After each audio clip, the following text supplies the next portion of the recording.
Halo semuanya, selamat bergabung kembali di Mystery Club bersama gua, Valen. Di video kali ini gue bakal ngebahas sebuah kasus pembunuhan yang masih belum terpecahkan hingga hari ini. Kasus pembunuhan ini terjadi sekitar 63 tahun yang lalu atau tepatnya pada tahun 1960 di Finlandia. Gak usah lama-lama lagi, kita langsung masuk ke kasusnya. Ini dia, The Lake Bodom Murder.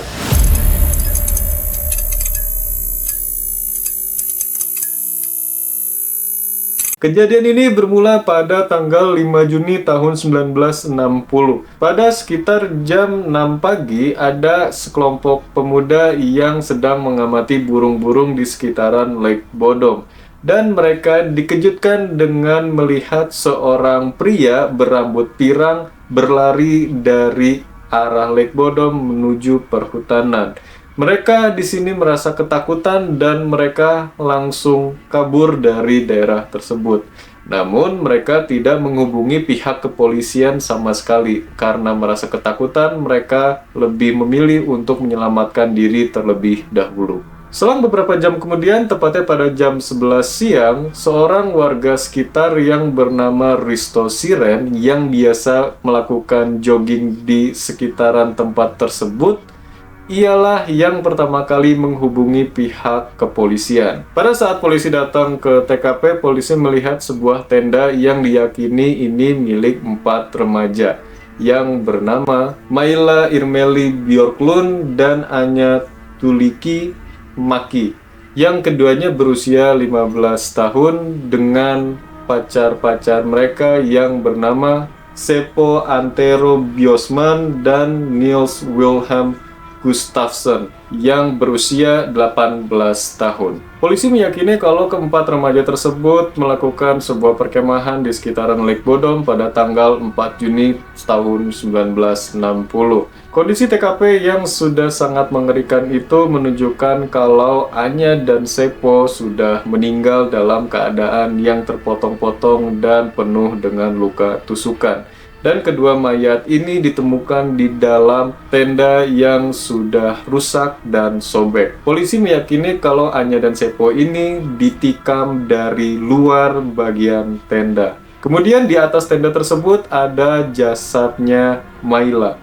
Jasad Maila ini yang kondisinya paling mengenaskan karena tubuh Maila menunjukkan banyak sekali luka tusukan dan juga dia tidak mengenakan sehelai pakaian pun dari pinggang ke bawah. Yang polisi mempercayai kalau ini ada sebuah indikasi Maila sebelumnya diperkosa dan kemudian dibunuh. Pacarnya Maila yang bernama Nils ditemukan dalam keadaan sekarat di luar tenda. Keadaan Nils juga cukup mengenaskan, yang dimana ia mengalami gegar otak dan rahang yang retak. Dan juga ada beberapa luka sayatan atau tebasan dari pisau dan juga mengalami sebuah sayatan yang cukup besar di dahinya. Saat polisi sedang berada di TKP yang sangat mengenaskan itu, Nils masih dalam keadaan hidup dan Nils langsung dilarikan ke rumah sakit. Setelah Nils sudah mulai bisa diajak berkomunikasi oleh pihak kepolisian, Nils mengatakan bahwa dia tidak mengingat apapun dari kejadian tersebut. Selain membunuh dengan sadis dan menyebabkan juga seseorang sekarat, pelaku juga mengambil beberapa barang milik para korban, mulai dari pakaian hingga barang-barang berharga milik korban. Sepatu milik Nils dan beberapa potongan pakaian ditemukan sekitar setengah mil dari lokasi TKP. Sedangkan senjata yang digunakan untuk mengeksekusi para korban tidak ditemukan dimanapun hingga detik video ini direkam. Kejadian ini memakan waktu bertahun-tahun untuk polisi bisa mencurigai siapa pelakunya. Namun ada 3 nama kandidat yang dicurigai oleh polisi dan masyarakat pada saat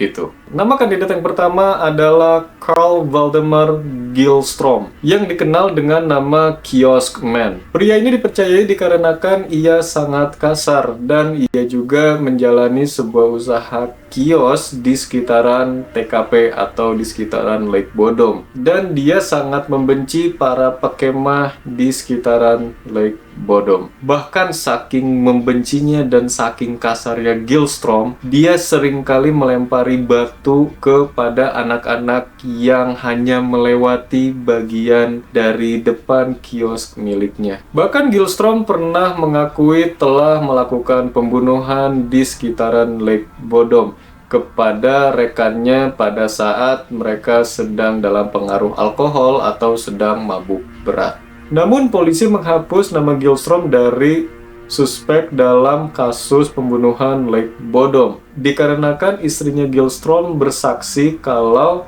Gillstrom berada di rumah bersamanya sedang tidur pada malam kejadian pembunuhan tersebut. Namun para warga sangat meyakini kalau Gillstrom lah pelakunya karena Gillstrom tampak rajin mengisi sumur di depan rumahnya. Dan para warga pun mempercayai kalau Gillstrom menyembunyikan barang-barang bukti di dalam sumur tersebut. Ketika polisi datang untuk menyelidiki rumah dari Gillstrom, mereka mencoba juga menyelidiki dalam sumur tersebut. Dan polisi tidak menemukan benda apapun atau bukti apapun dari hasil penyelidikannya, mau di sekitaran rumahnya, bahkan di dalam sumurnya sekalipun. Kemudian pada tahun 1969, Gillstrom melakukan bunuh diri dengan cara menenggelamkan dirinya di Lake Bodom. Sekitar sepekan setelah Gillstrom bunuh diri, istrinya datang ke pihak kepolisian untuk melakukan pengakuan, yang dimana istrinya mengaku kalau ia membuat kesaksian palsu dikarenakan Gillstrom akan membunuhnya jika ia mengatakan Gillstrom tidak ada di rumah pada malam kejadian. Setelah pengakuan dari istrinya Gillstrom tersebut, polisi langsung menetapkan secara resmi Gillstrom adalah pelaku utamanya. Namun muncul lagi sebuah kecurigaan polisi terhadap seseorang yang bernama Hans Assmanns. Hans adalah seorang mata-mata KGB dan juga mantan Nazi. Nama Hans muncul pada radar kepolisian pada pagi hari tanggal 6 Juni tahun 1960, tepatnya satu hari setelah kejadian tersebut, yang dimana Hans mendatangi rumah sakit bedah Helsinki karena kukunya hitam dan pakaiannya penuh noda darah. Pekerja rumah sakit mengatakan kalau Hans bertingkah sangat aneh dan gugup, dan juga Hans sangat agresif. Bahkan Hans sempat berpura-pura tak sadarkan diri. Polisi tidak menindaklanjuti Hans sebagai tersangka karena Hans memiliki alibi yang kuat, yang dimana alibi tersebut bisa membebaskan Hans dari kecurigaan polisi, sehingga polisi tidak membawa pakaian milik Hans yang sudah bersimbah darah tersebut untuk diperiksa lebih lanjut. Meskipun para dokter sudah mengatakan kalau noda pada baju Hans adalah noda darah. Selain kunjungan yang mencurigakan, ada beberapa hal yang juga mencurigakan. Setelah ia mengetahui kasus pembunuhan di Lake Bodom, yang dimana para pemuda yang bersaksi kalau mereka melihat seorang pria berambut pirang berlari ke arah hutan dari arah TKP, Hans langsung memotong rambut pirang panjangnya dan langsung ganti model. Banyak yang mempercayai kalau Hans datang ke acara pemakaman dari ketiga korban. Bahkan Dr. Jorma Palo yang menjadi salah satu dokter yang pernah memeriksa Hans menuliskan 3 buku tentang Hans dan pembunuhan tersebut. Bahkan mantan detektif Matti Paloaro memberi pernyataan jika hal tersebut menghubungkan 5 kasus lainnya yang belum terpecahkan. Banyak yang menganggap koneksi politisi potensial Hans adalah alasan pemecatannya. Berkat berbagai sumber dan literatur yang menyinggung kesalahannya, Hans tetap menjadi tersangka favorit menurut publik hingga tahun 2004. Ketika penyidik membuka kasus ini kembali setelah 44 tahun, dengan menggunakan teknologi yang lebih canggih dan modern, para penyidik berhasil menemukan sampel darah baru dari sepasang sepatu, dan juga kesaksian tiba-tiba dari seorang wanita yang kebetulan sedang berkemah di Lake Bodom pada malam kejadian itu. Dari hasil DNA dan kesaksian dari wanita tersebut mengarah kepada penangkapan yang tidak diduga, yaitu Niels, satu-satunya korban yang selamat dari kejadian malam tersebut. Menurut penuntutan, Niels sedang dalam keadaan mabuk berat pada malam kejadian dan membunuh pacarnya Mayla dikarenakan cemburu. Hal ini dijelaskan mengapa tubuh Mayla mengalami luka yang sangat parah dan tubuhnya berada di luar tenda. Mereka juga mempercayai kalau Niels terlibat dalam sebuah perkelahian dengan seorang pria, dan hal itulah yang menjelaskan tentang luka-luka yang ada pada Niels. Lalu Niels kemudian membunuh kedua temannya yang berada di dalam tenda untuk menghilangkan saksi dan menjadikan dirinya sebagai satu-satunya korban yang selamat. Saksi baru yang muncul pada setahun sebelumnya pada wawancara dokumenter bahwa Niels dan pria lain tersebut memasuki tenda miliknya dan Niels bersikap sangat agresif. Pembela mengklaim bahwa Niels tidak memiliki motif jahat atas kejahatan tersebut. Namun setelah ditetapkan penjara seumur hidup, Niels hanya menjalani masa tahanannya 1 tahun setelah bandingnya diterima dan dibebaskan dari tuntutan. Namun publik masih banyak yang percaya kalau Niels lah si pelaku pada malam tersebut. Saat Niels ditanya oleh seorang reporter kenapa Niels bisa tahu kalau dia tidak bersalah pada malam kejadian tersebut, Niels hanya menjawab, "Saya tidak bersalah. That's it." Udah gitu doang dia jawabnya. Dan hingga detik ini dan hingga video ini direkam, pelaku dari pembunuhan di Lake Bodom masih belum ditemukan. Pelakunya siapa, motifnya kenapa, sama sekali belum ditemukan. Hingga kasus ini tuh menjadi sebuah peringatan untuk para pengunjung ke Lake Bodom untuk lebih berhati-hati. Kasus ini juga menjadi inspirasi untuk sebuah film yang berjudul The Lake Bodom. Sudah sekitar 63 tahun kasus ini masih belum menemukan titik terang. Dan polisi terus menerus berharap semoga bisa menemukan titik terang untuk bisa menyelesaikan kasus ini. Oke, mungkin segitu aja untuk kasusnya dari The Lake Bodom Murder. Dan sekarang kalau menurut cocok logi dari gua.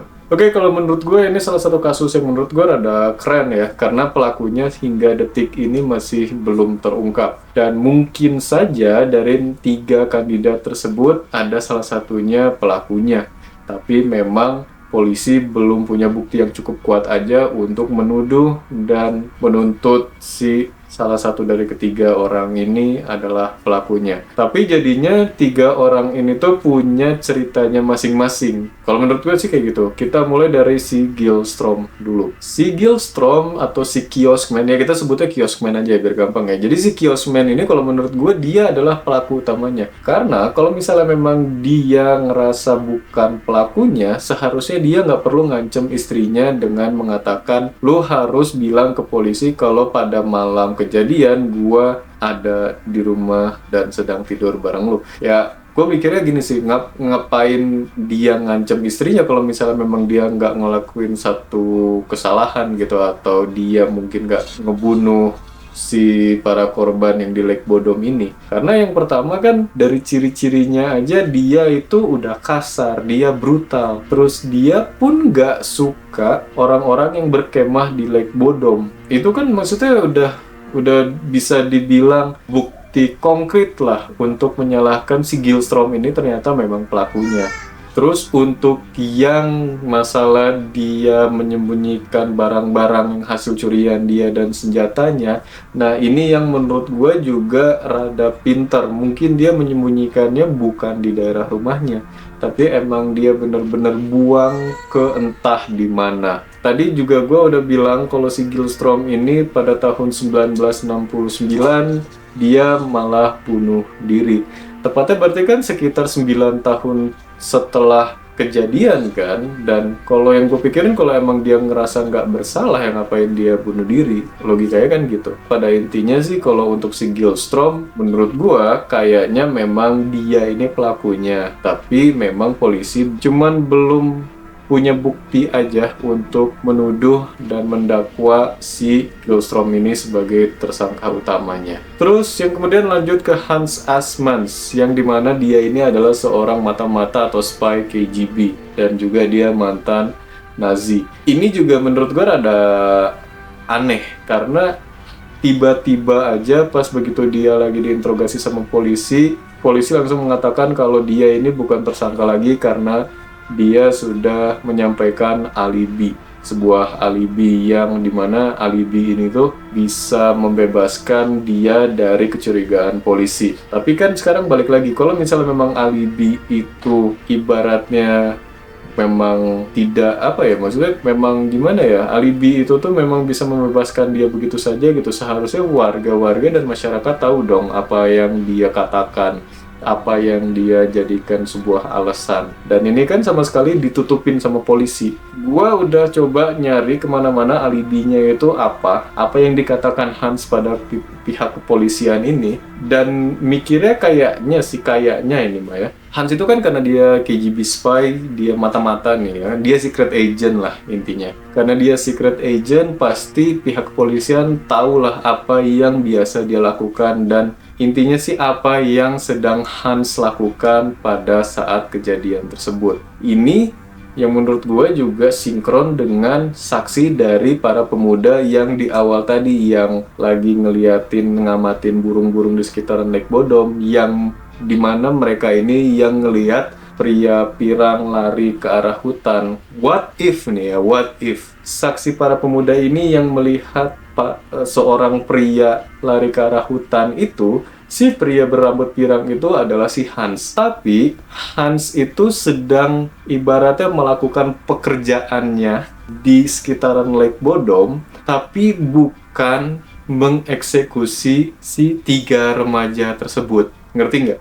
Jadi memang dia itu gimana ya, dia itu at the wrong place and the wrong time aja. Itu sih kalau menurut gue. Jadi kayak dia lagi eksekusi kasus lain, tapi berbarengan dengan ditemukannya keempat remaja ini di Lake Bodom. Pas begitu Hans baru ngeberesin kerjaan dia kan mencoba untuk kabur tuh, istilahnya biar nggak diapa-apain lagi. Dan yang dilihat sama para pemuda ini yang mengamati burung, yaitu yang sedang lari itu si Hans. Jadi ya mereka bersaksi kalau ya mereka ngelihat seorang pria kabur ke arah hutan. Dan ini juga yang menjadi salah satu bukti kenapa Hans langsung cukur rambut. Make sense gak tuh? Masuk kan? Ngerti kan? Makanya kayak menurut gua memang Hans ini bukan pelakunya. Hans cuman kebetulan aja di salah tempat dan salah waktu aja.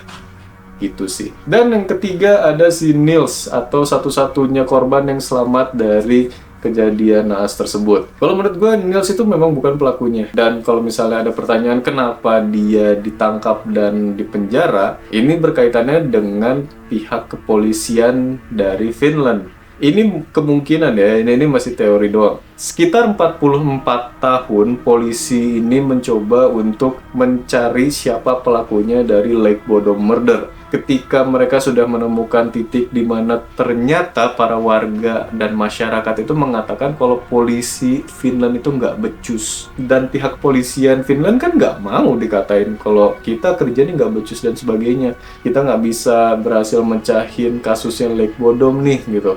Dan pada akhirnya ya mungkin juga kebetulan dengan kecanggihan teknologi sudah mulai masuk dan sudah mulai digunakan, ya mereka coba langsung ya udah kita bikin sebuah ibaratnya mungkin sebuah skandal lah, sebuah mungkin ya maksudnya sebuah skandal. Dan akhirnya setelah 44 tahun mereka mikir kita harus memperbaiki nama kita. Kita coba buka kasus lama dan coba kita langsung pecahin dengan cara ya udah kita memanfaatkan teknologi yang ada nih, karena kan sudah transisi ke modern teknologi itu kan. Mereka akhirnya coba ngerekayasa, kayak misalnya mereka berhasil mendapatkan darahnya Niels di sepatunya dan sebagainya. Terus tiba-tiba juga aneh nggak lu? Ya, kayak tiba-tiba aja baru ada seseorang yang datang ke pihak kepolisian untuk bersaksi, yang which is 44 tahun yang lalu kejadiannya gitu. Dan 44 tahun ke depan dia baru bersaksi gitu. Ya kan kalau emang lu mau bersaksi ya kenapa nggak 44 tahun yang lalu aja?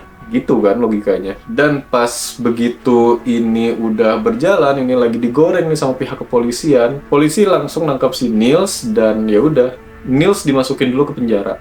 Pas begitu Niels sudah dimasukin ke penjara, kenapa Niels juga cuma di penjara 1 tahun? Karena dibilangnya katanya kan dia mengajukan banding dan sebagainya gitu. Ya, ini semua tuh memang setupnya pihak kepolisian, memang semua sudah diskenariokan, dan kemungkinan juga kalau misalnya si Niels juga dibayar ya kurang tahu juga gitu kan. Dan sebenarnya kalau menurut gue pihak kepolisian tuh udah tahu kalau si Niels itu memang bukan pelakunya, karena mikirnya gini, orang tolol mana meskipun kayak si Niels pelakunya gitu ya, siapa yang mau bikin gitu, maksudnya diri dia sendiri itu sampai geger otak gitu, rahangnya sampai retak, dia mau mukul pakai apa, dia mau ngebenturin kepalanya maksudnya sekenceng apa. Dan kayak menurut gue itu kayak Niels gak akan mungkin berani dia ngelakuin hal seperti itulah gitu, meskipun kayak nggak tahu juga kalau misalnya dia pelakunya atau tidak gitu. Kalau misalnya memang dia pelakunya, setelah dia ngebunuh, kayaknya nggak mungkin deh, maksudnya sampai segitunya gitu. Dia udah ada beberapa luka tusukan sama sayatan di dahi bahkan gitu. Kayaknya nggak mungkin deh gitu. Nggak mungkin Niels pelakunya. Gue juga mau ngingetin kalau kasus ini sampai video ini direkam masih belum ada titik terang siapa pelakunya dan motifnya itu kenapa. Sudah 63 tahun kasus ini masih ya gini-gini aja. Dibahas sama banyak orang tapi juga udah nggak ada nemu titik terang. Seperti itu. Mungkin segitu aja untuk video dari The Lake Godom Murder. Kalau kalian suka video ini, klik tombol thumbs up atau tombol like. Kalau kalian penasaran gua upload video apa aja ke depannya, kalian bisa klik tombol subscribe di bawah. Dan juga aktifkan tombol loncengnya untuk selalu ternotifikasi setiap gua upload video baru. Dan kalau kalian punya kritik, saran, atau pendapat, kalian bisa tulis di kolom komentar di bawah.